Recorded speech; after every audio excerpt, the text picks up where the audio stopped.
Tidak ada ulama yang berani mendhaifkan sebuah hadis di masa sekarang kecuali hanya menukilkan, sehingga merupakan tuduhan yang amat keji oleh sebagian orang yang tidak paham ilmu hadis ya terhadap Syekh Albani rahimahullahu taala ya, dan tidak didapatkan celaan terhadap Syekh Albani kecuali dari orang-orang yang tidak memahami ilmu hadis dan dari orang-orang yang tidak membaca kitab-kitab beliau ya secara ilmiah. Ya, kalau kita membaca kitab beliau silsilah as-sahihah dan silsilah adh-dhaifah, ensiklopedia hadis dhaif dan sahih, sunan tahqiq beliau terhadap Sunan Tirmizi, Sunan Ibnu Majah, Sunan Abi Daud, ya, Sunan Nasa'i, Mu'jam At-Tabarani dan yang lain-lainnya akan kita dapatkan di sana. Ketika beliau menerangkan hadis ini dhaif, maka beliau sebutkan ya bahwa Imam Ahmad berkata demikian, Yahya bin Ma'in berkata demikian, Imam Syafi'i berkata demikian, Ali ibn al-Madini berkata demikian, Sa'id al-Qattan berkata demikian, ya Imam Malik berkata demikian tentang rawi-rawi tersebut. Tidak ada ucapan beliau.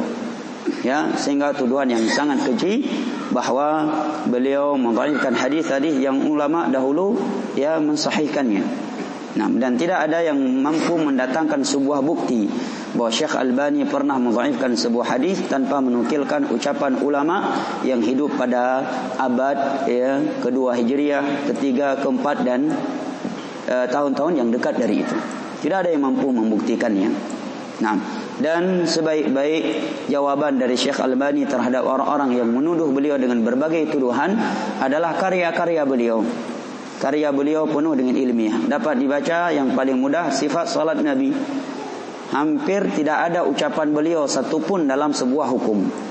Beliau hanya menukilkan pembahasan hadis, asar para salaf, ucapan tabi'in, 4 imam mazhab dan seterusnya.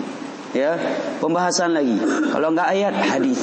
Ya, setelah hadis beliau nukilkan ucapan para sahabat, ucapan para tabi'in, tabi'ut tabi'in.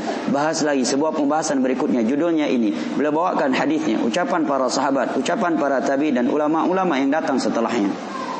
Ya, silakan buktikan kitab beliau tidak pernah beliau menyebutkan suatu hukum terhadap sebuah permasalahan tanpa dalil dari Al-Quran, tanpa dalil dari hadis atau asar dari para sahabat Nabi atau paling rendahnya asar dari para tabi'in. Tidak akan kita dapatkan.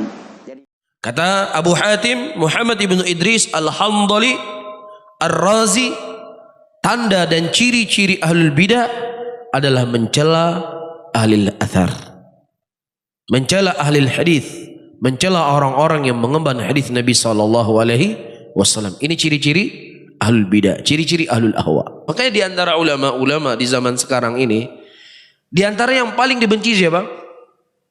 Syekh Albani.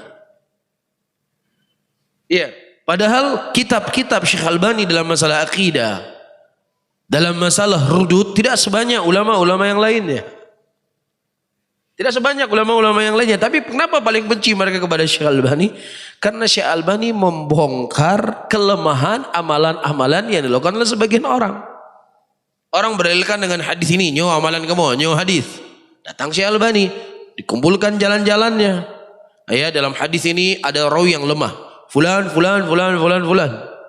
Ya, ulama yang melemahkan dari ulama sebelumnya, Daruqutni, Ibnu Abi Hatim, seterusnya dan seterusnya.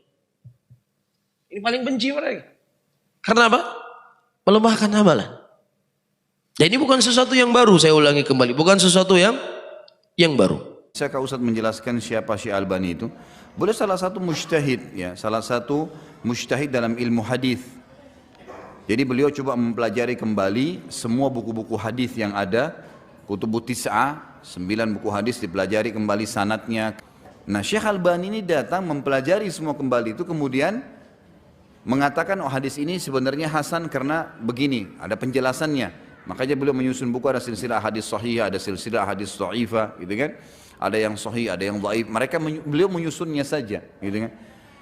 Adanya Syekh Albani mengatakan ini dihasankan, ini disahihkan karena beliau sudah memastikan saja. Tapi bukan berarti Syekh Albani ini mengalahkan semua ulama-ulama itu, enggak. Bukan itu maksudnya, jangan salah paham ya. Karena saya lihat ada orang yang benci dengan Syekh Albani lalu mengatakan, oh karena Syekh Albani ini orang yang baru sekarang. Bahkan saya dapat tulisan ada yang mengatakan dia hanya seorang ahli buat jam. Tidak ada hubungannya orang buat jam. Kalau memang keterampilan dia buat jam, lalu tidak bisa menjadi seorang alim. Bisa saja kan tergantung ilmunya ya. Gitu. Kita kan bisa baca buku-buku yang beliau tulis. Jangan menghakimi orang tanpa punya ilmu. Pelajari dulu siapa dia, baru kemudian kita menghakimi. Kalau perlu pun menghakiminya. Kalau perlu, memang ada penting hal di situ yang harus dihakimi, gitu kan? Kalau ada pendapat-pendapat beliau yang keliru, misal ya tanda kutip keliru di sini dalam arti kata tidak sesuai dengan pendapat para ulama-ulama misalnya yang lain yang sebelum beliau seperti Imam Madzhab 4, bukan berarti di sini Syekh Albani ini menentang mereka. Bukan, orang dalam Islam masalah fikih orang bisa memberikan pendapat, ya. Orang bisa berikan pendapat, tidak ada masalah. Tapi bukan beliau menentang. Contoh kasus beliau pernah mendhaifkan hadis tentang menggerakkan jari di tasyahud. Kan gitu. Sementara Syekh bin Baz menghasankannya dalam buku sifat solatnya Syekh bin Baz itu dijelaskan menggerakkan jari tasyahud adalah sunnah. Sementara Syekh Albani mendhaifkan hadis itu yang diriwayatkan oleh Imam Tirmidzi. Karena beliau memang menelusuri hadis Sunan Tirmidzi itu lengkap, gitu kan? Beliau pelajari satu persatu sanadnya. Hadis tentang gerakan jari Syekh Albani mengatakan lemah karena di sanadnya ada si fulan. Beliau temukan ternyata orang ini ada kelemahan. Maka Syekh Albani menganjurkan untuk tidak melakukannya, tapi Syekh bin Baz melakukannya. Salah satu muridnya Syekh Albani, dan saya punya cuplikannya di WhatsApp saya, itu beliau membahasakan kalau pernah duduk di masjid Syekh Albani, kemudian Syekh Albani datang dan dia lagi gerakin jarinya di tasyahud. Selesai salam Syekh Albani tanya, apa alasan kamu melakukan gerakan jari tadi? Dia bilang, Syekh karena ada hadis ini, gitu kan? Syekh Albani nggak mengatakan itu lemah, jangan dipakai. Enggak, beliau nggak bilang itu. Ini yang belajar di bawah ini yang panas-panasan nih. Beliau tidak bilang begitu, beliau bilang sama muridnya malah, kalau kau mau mengamalkan hadis itu, maka bukan menggerakkan, tapi menggetarkan. Beliau mengatakan itu, ada cuplikannya sama saya, bahkan sudah diterjemahkan ke bahasa Indonesia. Kalau ada yang perlu nanti saya kirim ke teman-teman panitia, nanti panitia masjid yang bisa kirim ke antum, supaya nggak terlalu banyak, saya capek juga ngirim ke banyak orang. Benar. Tapi ini contoh, jadi Syekh Albani bukan menghakimi ya, beliau cuma berijtihad. Banyak orang salah faham, dianggap kalau Syekh Albani pasti paling benar, atau Syekh Albani ini terlalu protes terhadap orang. Bukan, ini orang penuntut ilmu ulama belajar, kemudian mendapatkan ilmu lalu disebarkan oleh beliau. Gitu kan? Banyak sekarang buku-buku, diantaranya buku yang kita pelajari ini, mengatakan misalnya disahihkan oleh Syekh Albani. Ini penguat, karena beliau di zaman sekarang dengan teknologi yang sudah ada, beliau gunakan fasilitas buku-buku yang sudah banyak, ditelusurin kembali, penguatnya saja. Tapi beliau pun pada saat mendhaifkan hadis tidak melarang orang langsung, karena memang ada ulama hadis yang mensahihkan itu. Seperti itulah memahaminya. Jadi jangan sampai kita salah faham dengan poin-poin seperti ini.